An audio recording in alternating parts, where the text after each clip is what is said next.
nuestro estudio dominical. Que la paz del Señor sea con cada uno de ustedes. Hemos estado tratando un tema sobre el alcance, la profundidad de la vida cristiana. Entender que la vida cristiana no tiene que ver solamente con un elemento jurídico o con un aspecto teórico de una determinada doctrina o filosofía, sino que tiene que ver con una profunda experiencia de vivificación espiritual, donde dejamos nuestra antigua naturaleza, por decirlo de alguna manera, y encontramos en Cristo una nueva vida. Hemos dicho que esta vida en Cristo tiene que ver con una participación en la vida, la muerte y hemos dicho en nuestra última lección, en la resurrección de Cristo Jesús. Una identificación total con Él. Estuvimos diciendo que esta identificación o esta participación tiene que ver con la segunda obra de gracia obrada por el Espíritu Santo. La primera es cuando somos llevados a creer, cuando el Espíritu Santo nos convence de pecado, de justicia y de juicio. Ahí quedamos nosotros frente a la posibilidad de aceptar o no aceptar lo que el Señor nos está ofreciendo. Cuando aceptamos vivir la vida de Cristo, participar de las experiencias gloriosas que participó Cristo, viene esta segunda obra de gracia en la cual el Espíritu Santo, como dice Pablo, nos injerta al tronco que es Cristo Jesús y empezamos a recibir esa savia que produce en nosotros una nueva vida. Para participar de la vida y de la resurrección de Cristo es necesario participar también de su muerte. Por eso hemos dicho que la cruz de Cristo no es únicamente sustitutiva, sino que también es inclusiva. Para resucitar con Cristo debemos haber muerto con Él primeramente. Esto se refiere básicamente a la muerte del yo. Por lo tanto, esta participación tiene que ver con una experiencia muy profunda, muy significativa, muy radical en la vida del cristiano. Estuvimos hablando sobre esto en la semana anterior y vimos que la cruz de Cristo prácticamente termina con la vieja vida, con la vieja naturaleza y da lugar a una nueva vida, una nueva vida. Como dice Pablo, de modo que si alguno está en Cristo, nueva criatura es. Las cosas viejas pasaron, he aquí todas, escúchelo, todas son hechas nuevas. Eso significa haber muerto y haber resucitado con Cristo Jesús. Hoy quisiera invitarles a avanzar un poco más en este principio de nuestra participación, de nuestra unión con Cristo, y nos vamos a dar cuenta que tiene alcances inimaginables, que ni siquiera una persona muy espiritual, para expresarlo mejor, pudiese tener la aptitud o la capacidad para poder escalar a esas alturas tan elevadas mediante su mente finita, ¿verdad? Creo que sería imposible poder alcanzar o definir lo que significa realmente esta participación con Cristo. Por eso es que mientras estamos en esta vida, muchas veces también titubeamos, tambaleamos, porque nuestra mente se tiende a turbar frente a toda esta grandeza, a toda esta manifestación gloriosa a la cual nos lleva Cristo Jesús mediante su gracia, su bondad. ¿Hay algún paisaje majestuoso que recuerde usted haber visto al punto de haber quedado asombrado frente a tanta maravilla?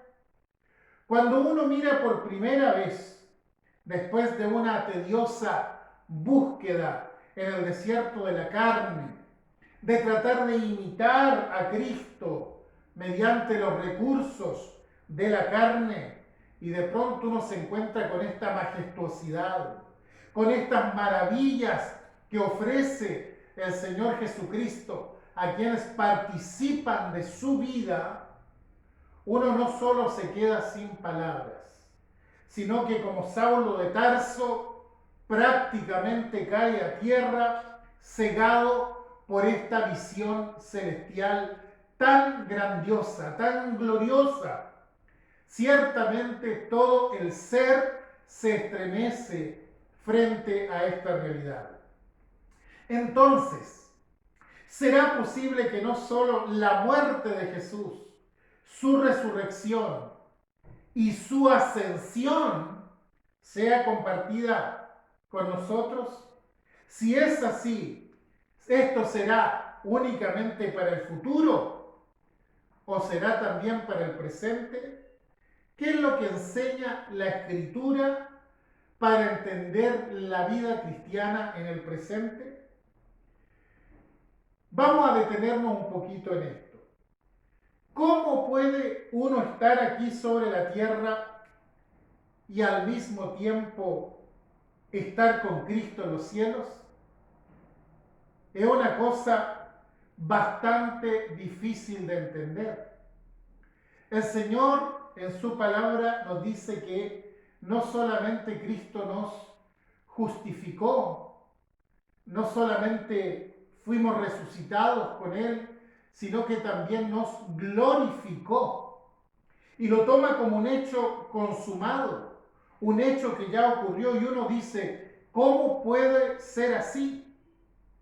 ¿Cómo puedo vivir la gloria de Cristo si todavía estoy sujeto a este cuerpo de carne? Y ciertamente se formulan muchas preguntas. ¿Qué quería decir Pablo cuando decía que estaba sentado o que estamos sentados en lugares celestiales con Cristo Jesús? Significa que nos vamos a enajenar de lo que está ocurriendo en el mundo y que vamos a vivir una vida irreal, insustancial, por decirlo así. Aquí tenemos que enfocar dos cosas muy importantes.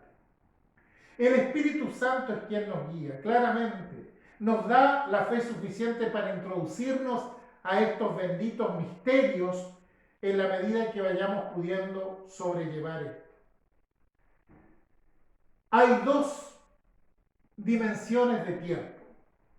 Está el tiempo que nosotros experimentamos en esta vida, el tiempo cronológico, podríamos decir, donde ciertamente vamos descubriendo cosas, vamos avanzando y vamos en cierta medida enfrentando diversas circunstancias y eventualmente podemos considerar que estamos muy arriba en cuanto a nuestra experiencia con Cristo y de pronto pensamos que estamos muy abajo. Es decir, estamos en un proceso que va avanzando, en un tiempo que avanza. La otra dimensión de tiempo es la eternidad. Y en la eternidad, a diferencia del tiempo cronológico, en la eternidad no existe el tiempo. No existe un pasado, como tampoco existe un futuro. Es un eterno presente. Por lo tanto, lo que el Señor, lo que Dios hace por nosotros, lo que Cristo hizo por nosotros, eso ya está determinado en la eternidad. Por eso podemos decir y hablar de estas cosas como hechos consumados, hechos concretos. estoy muerto con Cristo, pero también estoy resucitado con Cristo. Y no solamente estoy resucitado, sino que he ascendido con Cristo a los lugares celestiales. Es decir, mientras nosotros transitamos, peregrinamos en esta vida, vamos alcanzando estas cosas mediante la fe. La fe es más que la vista. Dice la Escritura allí en Hebreos 11:1, es pues la fe la certeza de lo que se espera, la convicción de lo que no se ve. Efectivamente podemos poseer la misma sustancia, la verdadera médula de estas realidades que no podemos ver con nuestros ojos de carne. Ahora no solo somos hechos participantes de la muerte y la resurrección de Cristo, como hemos dicho hasta aquí, sino también de su ascensión, la ascensión a los cielos. Fíjese lo que dice allí en Efesios capítulo 2, verso 6. Oh, el Señor Jesús en su oración sumo sacerdotal de Juan 17, la cual tiene como propósito supremo esta unión con Cristo, con Dios, la cual hemos estado hablando. Él dice en esa oración, para que todos seamos uno, como tú, oh Padre, en mí y yo en ti, que también ellos sean perfectos en unidad. Y ya no estoy en el mundo, pero ahora voy a ti. Es decir, por la fe, Él ya había tomado su lugar a la diestra del Padre. Él estaba regresando por el camino de la cruz cuando hace esta oración. La tumba vacía posteriormente y la ascensión, estaba regresando hacia el trono que había dejado, ese trono de gloria. Y por la fe estaba tomando con él a aquellos que en la presencia de Dios iban a formar su cuerpo místico, es decir, la iglesia. El novio celestial estaba colocando a su novia a su lado en el trono. Nosotros en el tiempo que vivimos, en la dimensión tiempo y espacio, no hemos experimentado esto propiamente tal, pero lo hemos recibido y lo hemos experimentado mediante la fe. Los creyentes y Cristo son uno solo. Ya lo habíamos dicho en las lecciones anteriores. Por tanto, el Salvador, Cristo Jesús, pudo decir, los has amado a ellos como también a mí me has amado. Cristo vino para este propósito, para injertar dentro de sí un nuevo tronco como el Hijo del Hombre, para constituirse en la cabeza representativa de una nueva raza. Él viene y se presenta como el segundo Adán, para ser la cabeza suprema de una nueva humanidad. Y como este nuevo hombre, el cuerpo participaría en su cruz, en la resurrección, pero también debería ascender con él a los cielos. Ciertamente fue una ascensión potencial, pero aún en esta vida puede volverse una experiencia efectiva. Debemos aprender a apropiarnos de nuestras posesiones y a apoderarnos por la fe de aquello que por la confianza divina actualmente nos pertenece. Nuestra posición experimental, podríamos decir, debería estar conforme a nuestra posición jurídica. Dios nos juzga como muertos, como resucitados y como sentados con Cristo en los lugares celestiales. Él nos ha bendecido, dice Efesios 1:3, con toda bendición espiritual en los lugares celestiales en Cristo. Haremos bien en poner más atención a los tiempos verbales que el Espíritu Santo ha inspirado. Esto es posesión nuestra ahora, tiempo presente, en la eternidad ya es. Nos bendijo con toda bendición espiritual en los lugares celestiales en Cristo.